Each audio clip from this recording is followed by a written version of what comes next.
Le principal facteur qui influence la flore intestinale, c'est la nourriture que nous consommons. La diversité de l'alimentation est essentielle. De notre naissance à notre mort, elle détermine la composition du microbiote. On commence tout juste à se rendre compte de l'influence de ce que nous mangeons sur la composition de nos bactéries et donc de l'importance de notre alimentation dans ce qui se passe dans notre cerveau. Notre bien-être dépend donc, entre autres, de celui de notre microbiote. Un bon régime pour notre humeur est un régime qui convient d'abord aux bactéries de nos intestins. Ce constat a fait naître l'idée de se servir de l'alimentation pour cajoler son cerveau et ménager sa santé mentale. Et là, c'est le fameux régime méditerranéen qui a séduit les scientifiques. Le régime méditerranéen est très riche en végétaux. Beaucoup de verdure, beaucoup de légumes, mais aussi des fruits. Un autre élément important, les légumineuses, comme les haricots, les lentilles et les pois chiches. Également les noix et les graines, le poisson et bien sûr l'huile d'olive. L'huile d'olive est une composante très importante du régime méditerranéen. On pense que cette variété alimentaire permet une plus grande diversité du microbiote qui vit dans nos intestins. Le lien entre cette diversité au sein des intestins et une bonne santé a été mis en évidence.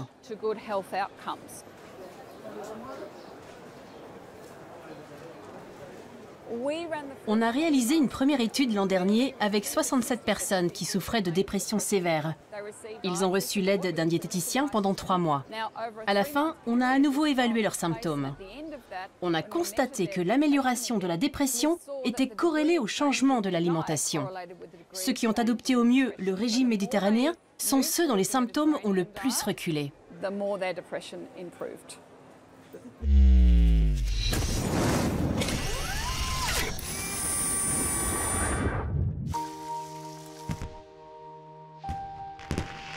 Mettre la cuisine au service de son cerveau est une idée qui fait son chemin. Les scientifiques explorent désormais toutes les pistes. Les épices vantées depuis des siècles par la médecine traditionnelle indienne sont désormais étudiées dans les laboratoires pour leurs vertus sur le mental.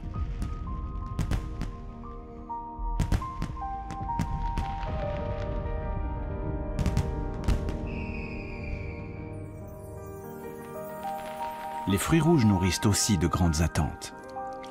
Les polyphénols qu'ils contiennent ont la capacité de revigorer les neurones sur le déclin. Ces polyphénols, en particulier ceux des fruits rouges, il se trouve que lorsqu'on les donne à des souris âgées, on a pu observer que leur déclin cognitif est amélioré. C'est-à-dire que ces animaux sont protégés vis-à-vis des troubles de la mémoire qu'ils peuvent avoir.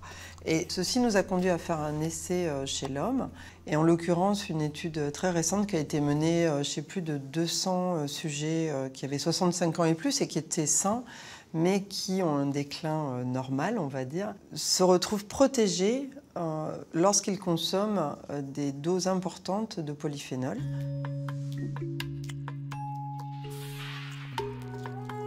Les fruits rouges et les épices sont-ils les ingrédients miracles pour des neurones éternellement jeunes? Il est encore prématuré de le dire. La science commence à peine à découvrir les secrets de cette relation inattendue entre l'alimentation et le cerveau. Le menu idéal pour nos méninges reste largement un mystère aujourd'hui. Mais un régime diversifié, équilibré, qui boude la nourriture transformée, le sucre, et qui favorise les fruits et les légumes, semble à ce jour la meilleure recette pour préserver au mieux ses facultés mentales.